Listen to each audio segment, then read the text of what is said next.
full wave rectification, and but that rectification circuit is not complete, because we know that it's not a perfect DC yet, because share my screen. Okay. So my screen is visible, right? Hello? Yes, Yes. sir. Yes, sir. Great, great. So if you see here, like this is how, like if I have this AC, right? AC mains where the as we have seen, the peak amplitude is 308 millivolt, or we can say that 220 VRMS, right? So, and what we have seen, that after rectification, full wave rectifier will give this kind of result, right? And it may be 10 volt, 15 volt, whatever, some voltage. But however, if you see that this is not yet constant, this is if I want to charge my mobile phone or any or electronic device, if I cannot use it directly, right? Because it's also, it's also changing with time. It's not a perfect DC. Yes, I have rectified it, that instead of AC, I had made it a little bit, it's a direct current. But it's still, it's changing, right? It's not exactly. So you can see that if the AC is of 50 hertz, but if you see now we have 100 hertz, this frequency is there, right? From 50 hertz means from here to here is 50 hertz, but now because of this and this being equal, I can say that the frequency has doubled almost. So I should find some way to filter it out such that my DC, my this signal, or this should be, constant. It should be something like constant. It's not be changing, right? So how can we do that, right? How can we do that? That such that it's not changing, right? So the one simple way to do is you just you can just add a capacitor here, just like this. So you see, I have this full wave rectifier, right? I have this full wave rectifier, and I have added a capacitor, right? So the beauty of this capacitor is, right, whenever this is going down here, whenever this is going down here, this capacitor will be storing the charge, and so that's why this kind of waveform will be maintained. So it will be constant. So it will not be, going up and down, right? Going up and down, because whenever this is going down, this capacitor is already charged, so this capacitor will maintain a charge. But however, as you know that we will definitely be connecting a load, right? So whenever a load RL is connected, right, this also will try to discharge this capacitor, right?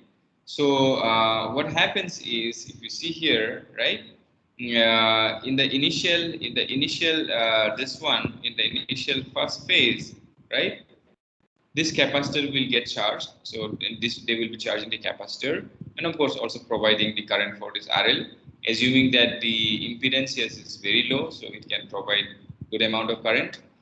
So now, but whenever this is going down, right, in this period, they have stopped charging, but then this resistor will try to discharge this capacitor, right? This load resistor will discharge the capacitor. So as a result of which, this waveform will come down something like this, right? Because it's trying to discharge this capacitor. This the voltage here has come down already, lower than the whatever is there in the capacitor, and also, and because of which, because of this RL, this will try to discharge this capacitor. As a result of which, it will go down. Then after some time, again, when the diode is conducting, one of the diode is conducting, and then it will again, this will charge up to the capacitor, charge up this capacitor.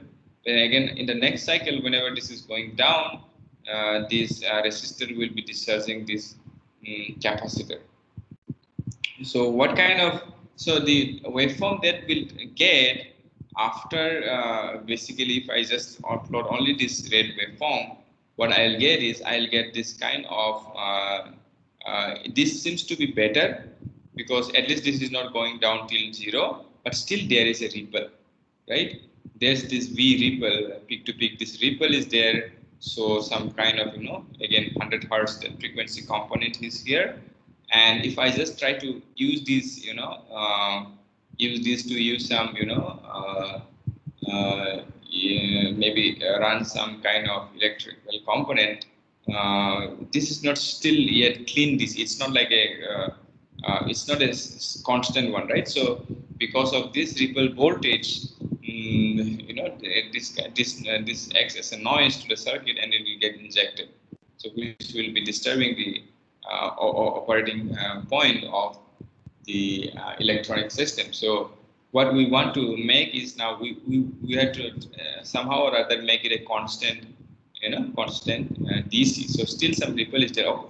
The capacitor has solved the problem, but still it has,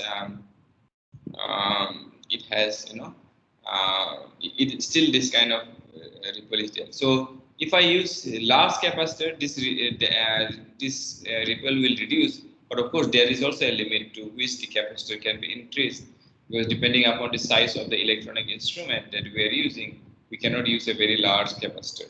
So there are also other issues using a large capacitor, so which I'm not going now here. But of course, so there is also a limit by which you can, increase the number capacitor size, like that.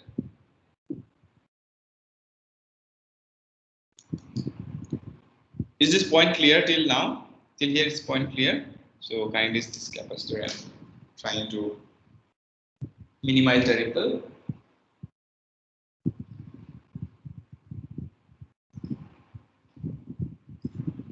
Hello, am I audible? Yes, sir.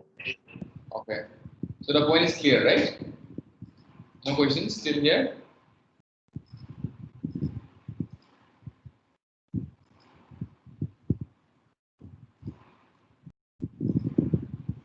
Okay. Hello? Yeah. So so let's move ahead.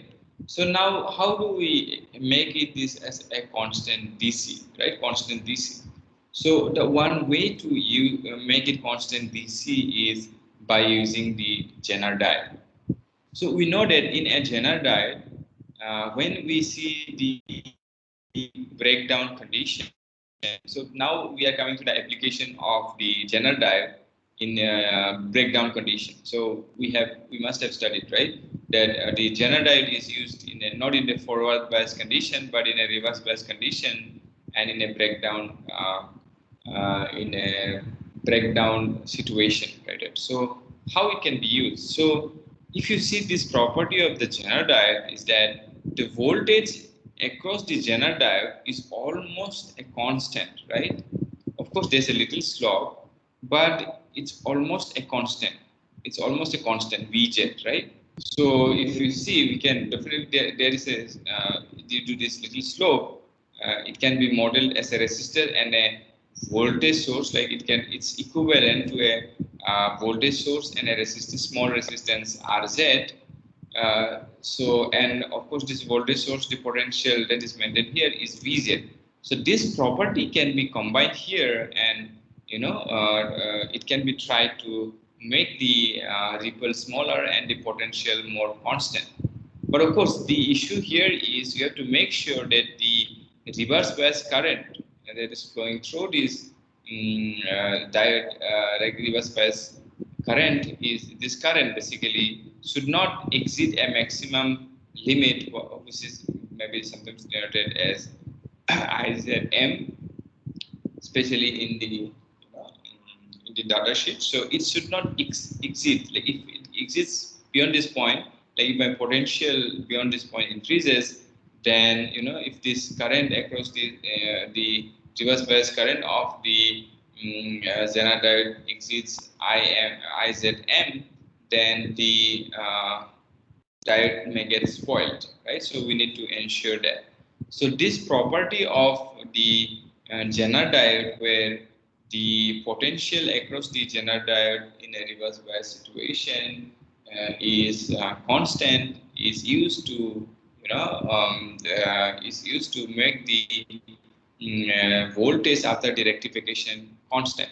So basically, as you have seen here, so it can be modeled as Vz and with small r, or it can be approximated right? If this r, because this r is very small, it can also be approximated by just you know, by just a simple, you know, this voltage source like that. I hope this point is clear. Is this clear? Yes. Okay. If the point is not clear, you can stop me. So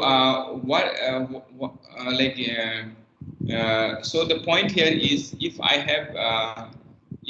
have some voltage source which has some small ripple, and if I connect to the Zener diode, right, the voltage will be constant. But then I have to make sure that the current flowing in the reverse bias situation is, you know, limited, and it doesn't go beyond Izmin. So suppose if I have this voltage source, right? If I have this voltage source, and suppose if it has some ripple, I have this voltage source Vs, right? I have this voltage source Vs, and it definitely has some ripple, right? And what I can do is I can connect a resistor in series, something like that, so that it limits the current passing through the this Zener diode in reverse bias situation. And of course, this is my load resistance RL. So if I can make sure that for a given particular RL, if the current passing through the Zener diode is less than the limit value, right, IZM, then my whole circuit will be operating very nicely with a very low ripple voltage, and this voltage here will be almost close to Vz, right? Because this is the voltage at which we are getting this breakdown, right? The breakdown of the Zener diode. So this Vz, the voltage here will be almost Vz. So we have to find out the value of Rs such that this situation is satisfied. Any question? Any question on this?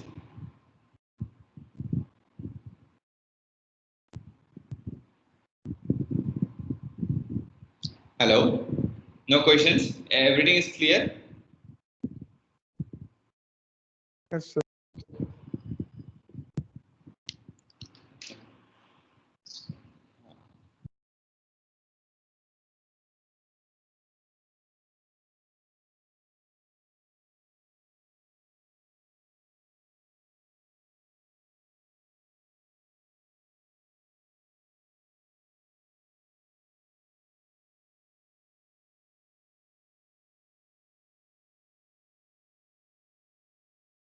So now, how do we calculate these RS such that the current is not exceeding current going through the Zener diode is not exceeding, you know, IZM. So what happens is, how do you find out this value RS?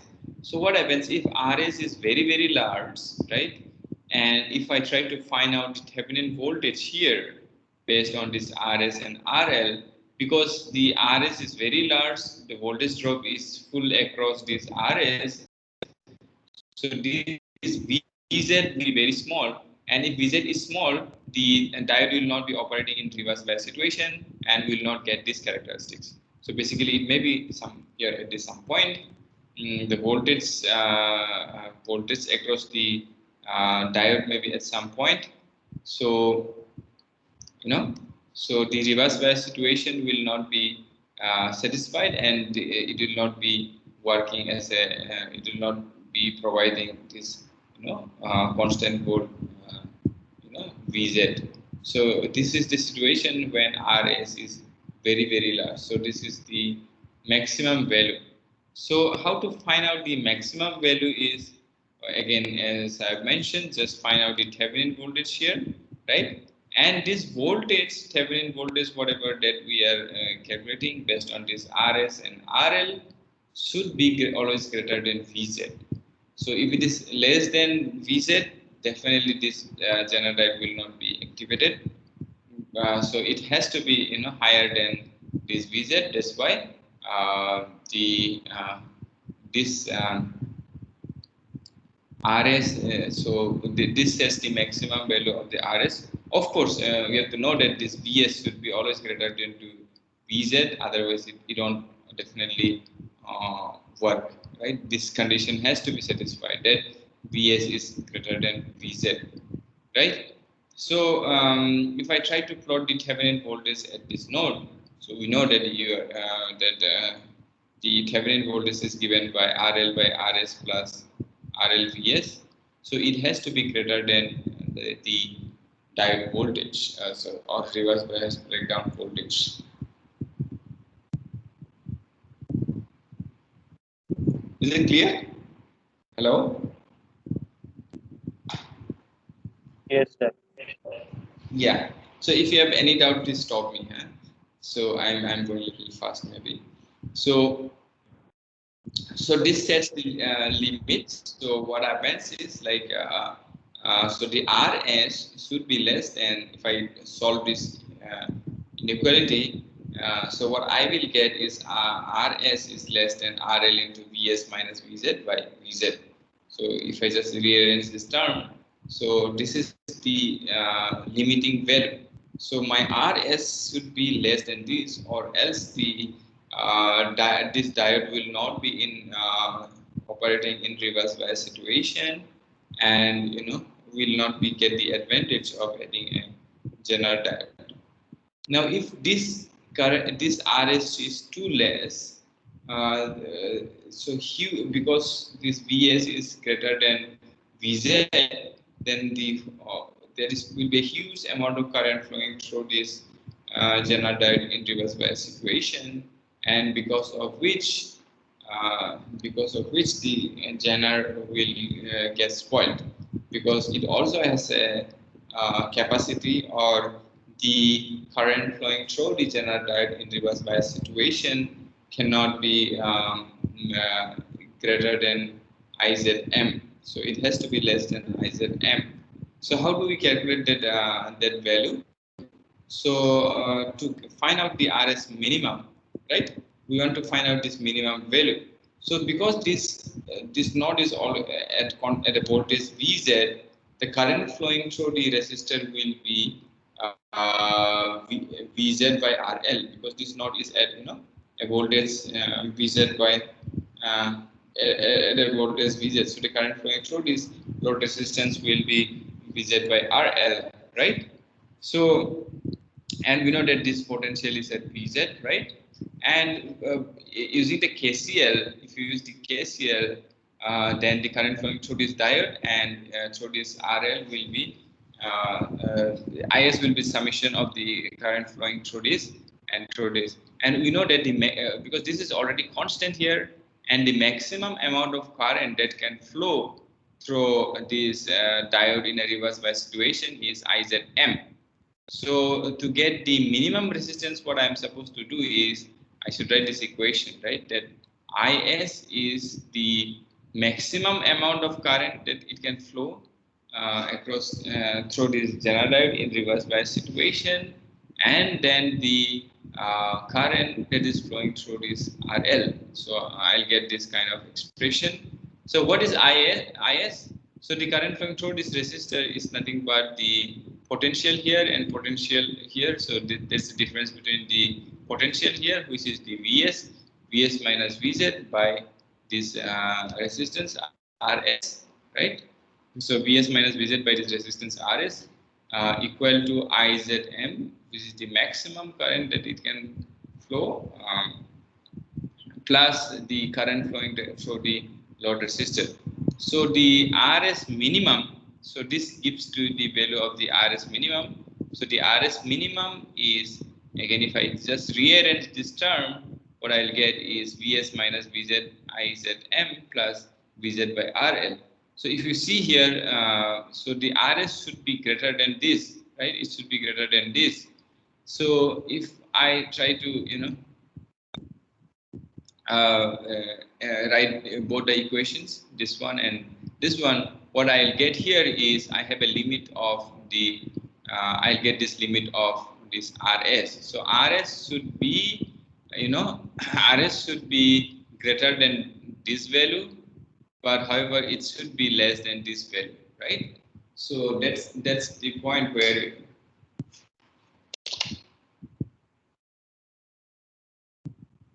so this is the point where which sets the limit for RS. So this is the upper bound and this is the lower bound. Any questions still here? Is it clear? Is it clear till now? Hello? Yes.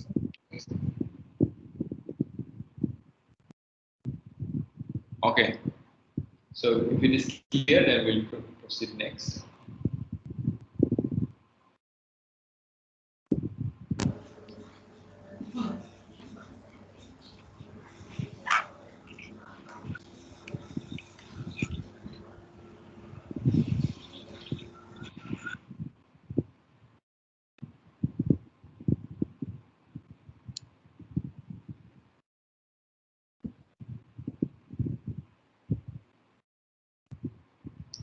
So now, so what we can do is, as you know that after connecting the capacitor to the full wave rectifier, we have a voltage with a ripple. So I can combine this circuit. I can combine this circuit here, right? I can combine this Zener diode here, right? So I can insert this in between so that I can get a more constant voltage, right? So so if I just try to connect, right? Right? I have connected this RS, I have connected this Zener voltage and RL, right? So so by this we are supposed to get a better, more smooth kind of V out. Like the ripple will be much smaller here, like that. So this is your small assignment or the project that you are supposed to do this week. So you have this AC main, so you can use one of the full wave rectifier. You can go either for the center tap or the bridge kind of rectifier. One of them will do. You have to connect the C. C you have to decide. You have to see. So basically, what happens is this C you have to see based on the time constant. We need to see because if depending upon the C, your ripple will be decided, right? And you have I'm giving this load for the load value should be again RL should be 1 plus x dot y kilo ohms.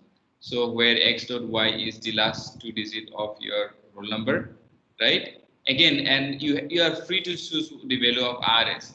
So the value of RS should be somewhere in between, right? Somewhere in between this value and this value. So you can check some value. The value of Vs, what should be the value of Vs that you need to decide, right? Then you need to decide. Definitely this Vs should be greater than this Vz. Otherwise, this will not be operating in reverse bias condition. So you need to select a proper Vs. So accordingly, you need to select these two values, basically L value, L. So you need to select a proper L value so that you have this Vs is selected. Right, for the Zener diode, you can use this 1N750 that is available in LTSpice. So for this, the IZM is 75 milliampere and VZ is 4.7. If someone is trying to design this in the multisim, they can use this parameter. VZ is 4.7 and IZM is 75 milliampere, right? So your main goal is to select RS and C such that the ripple at the V out is minimum. So your target is you try to make this ripple as minimum as possible and do the calculation for the required amount of RS, and then this RS should be in between somewhere.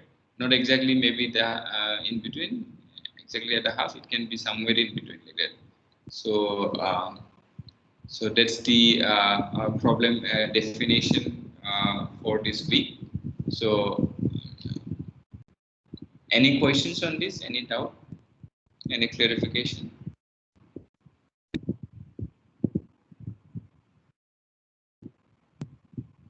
Is the problem statement clear? Has everyone understood it? Hello? Everyone hearing me, right? Hello? Yes. Okay, so try to do it. So if you have any questions, you can always ask us, mail me, right? And then of course, you just try to prepare a small brief report, right, on this. And of course, next week definitely we'll have.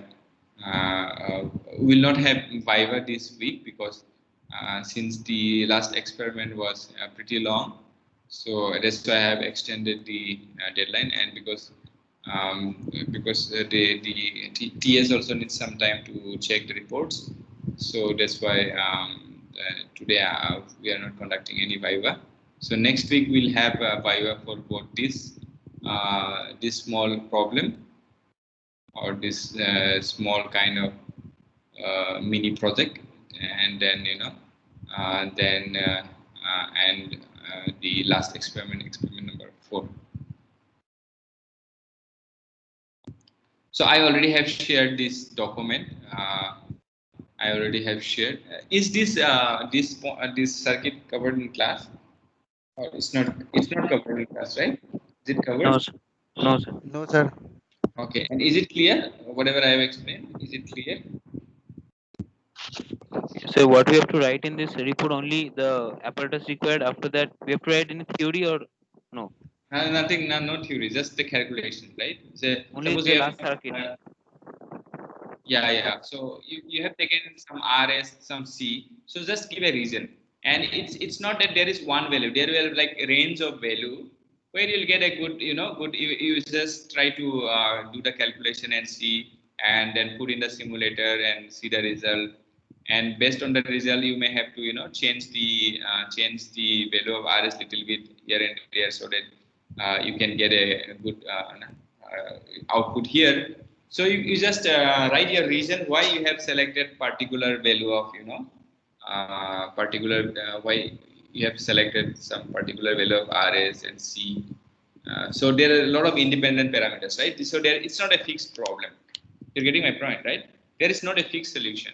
So you just write why you have chosen some particular solution for this circuit. Okay, so that's just it will be a very small brief report like that.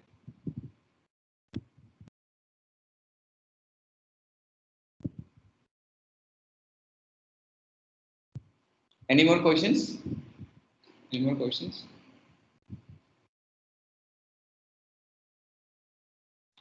Sir, in this, we have to make graph between which parameters? Uh-huh.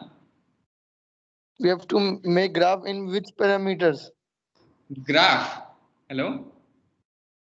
No, you don't have to make any graph here. You just need to plot the output voltage. You can plot the VS and you can plot the V out. That's it. Okay, sir. Sir, here we have to plot VS versus V out. Nothing like that. No, you don't have to plot VS versus V out. Just plot V out. The rectification you have done, right? You have Yeah. What did you did? You have plotted only the VS, right? You have plotted the VS. So in this case, you have to plot the VS and V out. So you have to show that the V out is very small, like the ripple is very small. Understanding, right? So the V out is almost should be equal to VZ with a very small ripple like that. That's your target. Okay, sir. Okay, sir. Yeah, because the last experiment you must have plotted this one, right? You have plotted this one. Then after rectification, like that. So if you connect a capacitor, you can plot this also. If you can connect a capacitor, you will get this kind of plot. You can see that, right? By connecting an RL, and so basically there is still some ripple, right? But as soon as you connect this Zener diode, you will see that the ripple gets reduced, right? Ripples gets very small, and no? And of course you have to set a particular value of RS so that the current flowing through. So what you can do is you can try to plot the, if you want, you can try to plot the current flowing through the Zener diode also, and so that it is less than, you know, less than the IZM, right? So maybe what I will do, I'll just try to write what are the things that are required in this. What are you supposed to show, right? So I think let me write it down. I think here, the report should contain. So the report should contain.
Okay, so I think these are the main. So why you have taken a particular value of RS, C, and L.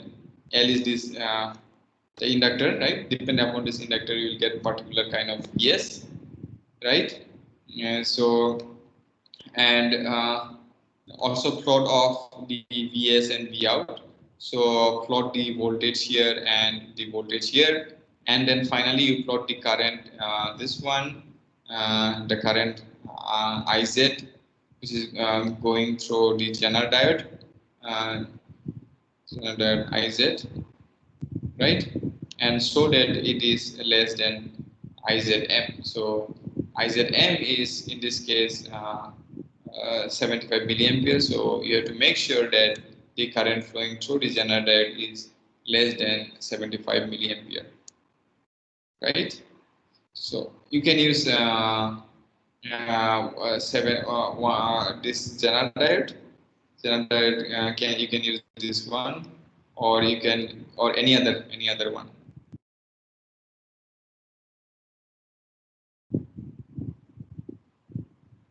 So you are free to choose the Zener diode. So clear? Hello? Yes. Clear? Hello, sir. What is the choice of that C capacitor? It should be, how we will choose this capacitor? Okay, so what happens is the capacitor will depend upon the charging time constant, right?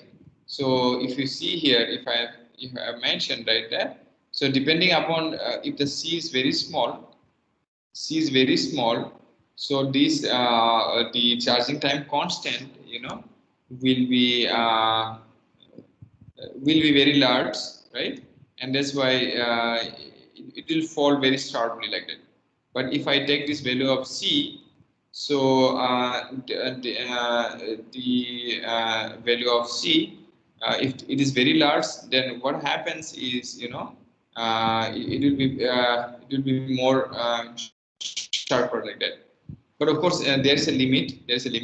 So depending upon, I should say that the capacitor should not be, more than, you can go as large as maybe 100 microfarad, right? So that's the maximum available. There are also the other issues of the capacitor. So what happens is, during the initial charging time, right? So during the initial charging time, right? If I choose a very large capacitor, then what happens is the current passing through this diode, right? Because it will act like a short circuit. Initially, when it is charging, so a huge amount of current will flow during this time, right? So that's why what happens is, this limits the value by which you can increase the this capacitor, right? So I think that is also a nice point. Suppose let's see what is the maximum amount of current this diode can support if I'm using these. If I'm using 1N4148. So depending upon this, the maximum limit of the current, you have to choose the capacitor, right? Are you able to follow? So at this point, initially when it's charging from 0 to this, right, Vs.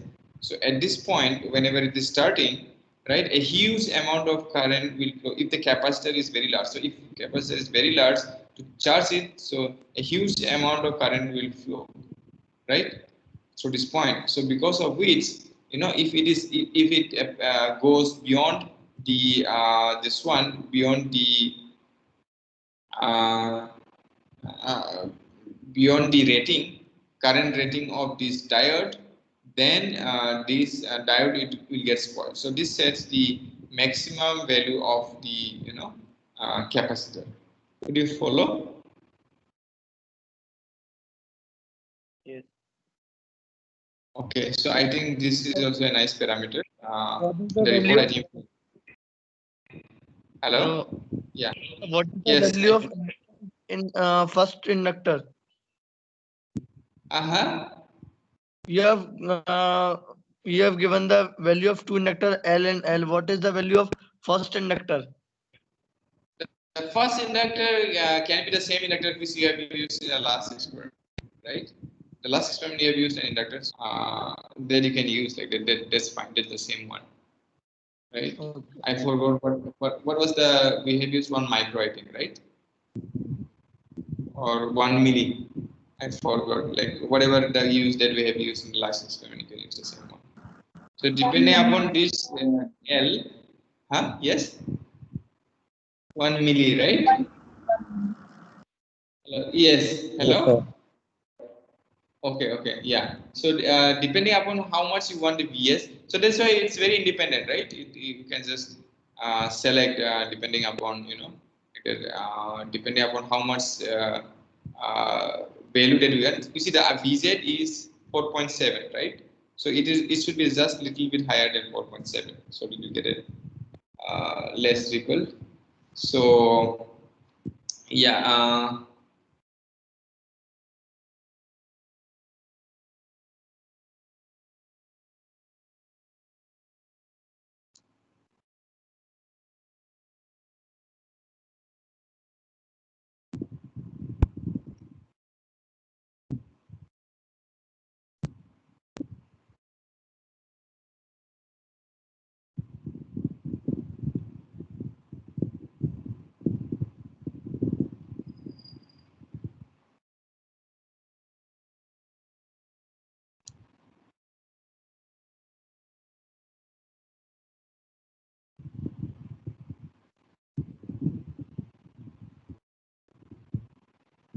So, so you need to plot the current of D1 and D2 and ensure that it is less than the maximum current rating of this diode 1N4148. If you just Google search the 1N4148 data sheet, you will get this value of the maximum current rating.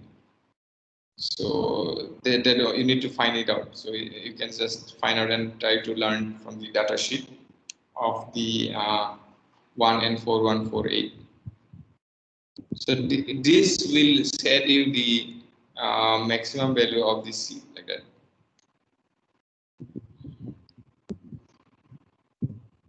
Okay, any more questions?